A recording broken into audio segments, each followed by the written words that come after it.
Hello সবাইকে। কাঁচামরিচ, পেঁয়াজ কুচি, রসুন কুচি, লবণ দিয়ে শাকটা রান্না করব তেল ছাড়া। এখানে পাঁচমিশালি শাক নিয়েছি। পাঁচমিশালি শাক তো আমার কাছে ভীষণ ভালো লাগে। তো সব কিছু দেওয়া হয়ে গেলে ঢাকনা দিয়ে ঢেকে দেবো, এটা ভালোভাবে সিদ্ধ হওয়ার জন্য।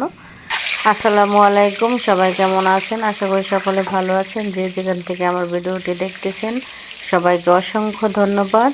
তো একটা কড়াই বসিয়ে দিলাম, কিছু পরিমাণে সরিষার তেল দিয়ে দিলাম। তেলটা গরম হয়ে গেলে তেলের মধ্যে দিয়ে দিলাম আমি হলুদের গুঁড়া, সামান্য পরিমাণের একটু লবণ, তারপরে ডিম দিয়ে ভালো করে ভেজে নিলাম।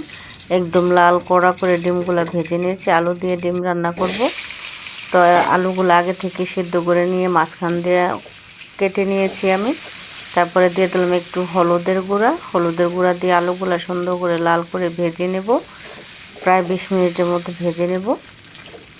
তো এইভাবে আলু ভাজি করে রান্নলে খেতে যে এত ভালো লাগে। ডিম আলুর সাথে আলাদা আলাদা করে ভাজি করলে কালারটাও দারুণ আসে, তরকারি খেতেও ভীষণ মজা হয়। তো আলুগুলো ভাজা হয়ে গেছে, এখন উঠিয়ে নিলাম। খুবই দারুণ একটা কালার আসছে।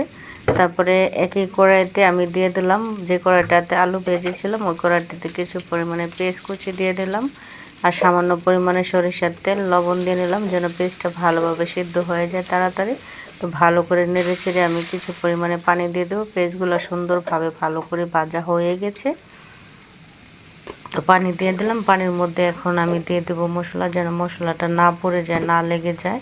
তো মরিচের গুঁড়া দিয়ে দিলাম। এখন দিয়ে দেবো ধনিয়ার গুঁড়া, জিরার গুঁড়া, হলুদের গুঁড়া, সামান্য পরিমাণে সব রকমের মশলা দিয়ে দেবো। 2 পিস তেজপাতাও দিয়ে দেবো যেন ভালো একটা স্মেল আসে, তেজপাতার সুন্দর একটা ফ্লেভার আসে। তো দিয়ে দিলাম তেজপাতা। এখন দিয়ে দেবো আদা বাটা আর রসুন বাটা। পরিমাণে কমই দেবো, সব ধরনের মশলা দেবো। গরম মশলাও অল্প পরিমাণে দিয়েছি। তো ভালো করে নেড়ে চেড়ে এটা আমি ভালো করে কষিয়ে নেব প্রায় 20 মিনিটের মতো। যখন তেলটা ছেড়ে দিবে তখন আমি আলু আর ডিমগুলো এটার মধ্যে দিয়ে দেবো। কষানোতে রান্না কিন্তু স্বাদ হয়, খেতে ভীষণ ভালো লাগে। তো আলুগুলো দিয়ে দিলাম, এখন ডিম দিয়ে দেবো। এখন ভালো করে একটু নেড়ে চেড়ে নেব, ভালো করে একটু কষিয়ে নেব এই মশলার মধ্যে।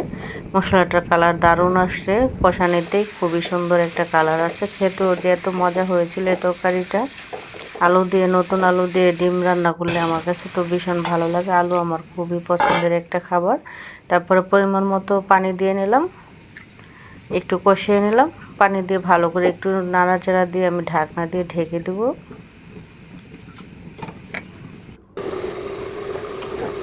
তো এইদিকে আমার শাক রান্নাটাও হয়ে গেছে।